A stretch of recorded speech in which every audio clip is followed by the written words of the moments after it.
I want to take this time to talk about the Dr. Martin Luther King Jr. movement, and I want people to understand that we are here talking about the Dr. Martin Luther King movement and what we can do for the movement and what things we have to do. I want to say to you tonight, going into 2019, many things going to happen. Racism and white supremacy is still real, is still going on, so we have to be able to look at the other side and take charge of what we're doing within the human race. Racism is still up. White supremacy racism is still real in America. And as we get ready to go into 2019, we have to be able to understand. And this is the Dr. King movement today. Not the texture of his hair or the color of his skin. And this is Dr. King. But his eternal dignity and worth. Mm-hmm. And so the Negro can now unconsciously cry out with the eloquent poet, the black man, fleecy locks and black complexion cannot forfeit nature's claim. Skin may differ, but affection dwells in black and white the same. The same if blood. I were so tall as to reach the pole, or to grasp the ocean at a span, I must be measured by my soul. The mind is the standard of a man. With this new sense of dignity and this new sense of self-respect, a new Negro came into being with a new determination to struggle, to suffer, to sacrifice, and even die if necessary in order to be free. And so in a real sense, we've come a long, long way since we have a long ways to go, 1619. So we have a long ways to go. Come a long, long way as I in come to reevaluating you, his own intrinsic worth. If we are true to the facts, we would have to admit that the whole nation has made significant strides in extending the frontiers of democracy and the frontiers of civil rights. Certainly not as far as it should be, and I will discuss that. But we've made some strides. And I would say that the area in which we've made the greatest strides is in the area of really bringing an end, or at least weakening the barriers of legal segregation. And white supremacy and racism. The long history of legal segregation in our country. It had its legal beginning in 1896 when the Supreme Court of the nation rendered a decision known as the Plessy versus Ferguson decision. This decision established a doctrine of separate but equal as a law of the land. Of course, we all know what happened as a result of the old Plessy doctrine. There was always a strict enforcement of the separate, without the slightest intention to abide by the equal. And what Dr. King the Negro ended up was being talking plunged about into the abyss of exploitation, white folks, black, where he experienced the bleakness of nagging injustice. And blacks going to back doors to get sandwiches. Then something else happened. It was in the year 1954 on May 17th. After examining the legal body of segregation, the Supreme Court of our nation pronounced it constitutionally dead. Illegal. It said in substance that the old Plessy doctrine must go, that separate facilities are inherently unequal, and that to segregate a child on the basis of his race is to deny that child equal protection of the law. Many other things happened after that to bring changes about. After the Supreme Court's decision, which brought about the legal turning point, we saw a year later the psychological turning point developing when the people themselves decided to act and demand the rights that were now on paper. And belongs to us. So in Montgomery, Alabama, 50,000 Negroes decided that it was ultimately more honorable to walk in dignity than to ride segregated buses in humiliation. And so they substituted tired feet for tired souls and walked the streets of that city until the sagging walls of bus segregation 381 days later were finally crushed by the battering rams of the forces of justice. And then as the years unfolded, around 1960, the student sit-in movement started. And this was a great movement because it reminded the nation of something. And when students all over the nation all over the South, all over the District of Columbia, wherever they existed, started sitting in at segregated lunch counters, segregated places of public accommodation.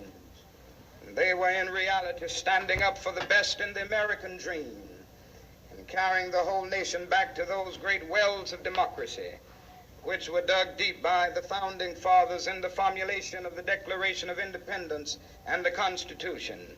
And as a result of this movement, more than 300 cities desegregated. In 1961 came the Freedom Rides, the March on Washington. Here in Chicago, Detroit, California, blacks wanted to be free. As we move into Dr. Martin Luther King movement going into 2019, we got to look at economic rights, and we got to look at white supremacy racism is live. Black people being shot down in the streets by policemen, silent, cold, blue. Even the White House, the Congress, and the Senate got blood on their hands. People are being killed. At the borderline, people want to be free, trying to seek a new life. They're being turned back by administration that is racist. Administration have no feeling for humanity. So we're talking about even the administration have turned it back against children and women just trying to be free, trying to run from murder and war across this land. Yes, we fought in Vietnam, essentially war, the Afghanistan war, and even the Vietnam War and the Korean War, our veterans still not being seen a doctor. So we still got a way to go. Going into 2019, we have to establish that we are free and we are citizens of America. We're not refugees. We are citizens. Our ancestors came to America. They was changed and whipped like horses that brought us here in America. So I want to say wake up to you this evening, wherever you might be, and ask, what can you do to make this life better? This is the Dr. King Movement, Dr. Martin Luther King Movement, every Monday night on Blog Talk Radio. Thank you for coming to us. We support Sister Delta, and we also support Bright Star, and those women that's trying to make a difference, the nurses, the doctors, the lawyers, the first reformers that's trying to bring this level up. Yes, we're behind enemy lines. We have to understand you'll get killed just being black. You get killed and get profiled. And it's trying to slip back. But we got to stand tall and turn this thing around in Chicago, Detroit, California, Washington, D.C., Mississippi, Alabama, Louisiana, Georgia, Texas, all around. So I want to say to you, we must take a true stand for the reality. And we must stand and begin to pull our money together where we'll be able to help bring America back to the realization of our ancestors. We're talking about General Motors that was made by black folks and built all over the country. Ford, Chrysler, General Motors, and General Motors want to close down over 50,000 people. They want to put out of work in 2019. So we have no sense but to go to the streets and boycott General Motors if General Motors do not find a solution to hire these people. We cannot allow General Motors to lay off 50,000 people in America. When they're $1 trillion company, they want to go to China. They want to go over to the Middle East and sell their wares, build it over there and bring it back to America. We have one course, like Dr. Martin Luther King said, is to boycott and to hold our dollars and let them know that we're not going to buy no General Motors products until they open the door. And I want to say, going into 2019, the Dr. Martin Luther King Jr. movement with other clergy organizations will be calling for international boycott of General Motors if they lay off 50,000 people. And it's about 50,000 people they will lay off. Factory workers, vendors, and who gonna hurt? We gonna hurt. And I just feel that they got money from the government to stay afloat, but they turning on the citizen of America. We can't lie that. So like Dr. King said, we've come a long ways, but we have a long ways to go. And I want to ask you this. If you got a need, you plant a seed, you get involved in the movement. We're starting in 2019 the Dr. King movement boycott. Let me say it again, Dr. Martin Luther King Jr. boycott. If you want to join in, get your union to join in. We got people being fired for nothing. We got people being laid off. And we have to deal with what's going on in America, where if you look at a woman, you can be fired. If she said that you raped her or looked at her, you can be fired. We got to turn all this stuff around. So the start is the boycott of General Motors products all over the country in America. And let them know, if you move and close down 50,000 workers, we will not buy your products never again. Because the same black people made General Motors. They came from Mississippi, Arkansas, Tennessee, Louisiana, come from St. Louis, come from Illinois to make General Motors where it ought to be. So we're praying for you and you. I want this Christmas to be good for you. Going into 2019, I want you to understand doors going to open up. Get ready for a breakthrough. Get ready for God to do something special for you. As we talk, if Dr. King come on, and after we talk a little bit, Dr. King will come on. And as a result of this, we saw the end of segregation in interstate travel. In 1962 and 3, movements took place in Albany, Georgia, and Birmingham, Alabama. And after that Birmingham movement, something happened to literally subpoena the conscience of a large segment of the nation to appear before the judgment seat of morality on the whole question of civil rights. And so out of that, and as a result of that, a civil rights came into being in 1960. Voting rights bill came into being, and that bill was written with the pen and ink of human sacrifice. All of these things represented legislative strides, judicial the right to vote, which the right to live where you want to live at, long-standing evils in the southern part of the United States.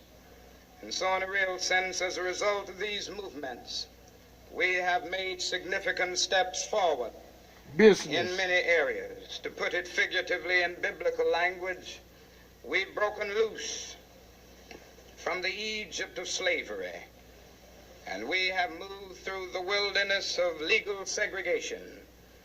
And now we stand on the border of the promised land of integration. We've come a long, long way. But we got a long ways to go. 1896. 513-3710. We are here to help you to plan your future and to build your legacy. I want to ask, how can you help people that's trying to go into business, want to change their plan or move their money to something more stronger? The recommendation that I would have first and foremost is, once again, you need to sit with the financial advisor. We need to look at your strategy, look at your budget, look at what is going on financially, look at your business plan to see what's your game plan, when do you plan to reposition yourself into the entrepreneur market, if you plan on working at your day job as well as doing the entrepreneur piece. So there are a few different combinations, but first and foremost, my recommendation would be for you to sit with the financial advisor. And I ask again that you reach out to ATLED Financial so we can help you in that process. And that number is 219-513-3710. Can I have your 800 number for people in Mississippi, Arkansas, Louisiana, Texas? The 800 number that will work for you? The 1-800 number is 1-800 1-800-631-8446. Say that again. 1-800-631-8446. What is your plan for 2019, 2020 that you want customers to come in to know? My plan is that I want customers to know that here at ATLED Financial, we are accountable, trustworthy, loyal, experienced, and dedicated. And our main objective is helping our clients get to the next level. I want to take this time out to give honor to all them that and what's going on in Dr. King movement. And because of Dr. Martin Luther King, we're where we ought to be and our ancestor. So I'm praying for you and you. Thank you for coming to the Dr. King movement. Every Monday from 11 to 12, you can join in the Dr. King movement. And as you join in the Dr. King movement, we'll be praying for you. I want you to come involved with the Dr. King movement. This is Bishop Turner, I'm your host. And every Monday at 11 o'clock, Dr. King movement. Every Tuesday, Crossing with the Ancestor, and every Wednesday Bible class here on Blog Talk Radio. Thank you for coming. Don't forget, I told you, don't forget the blessing. And every door closed, open up for you.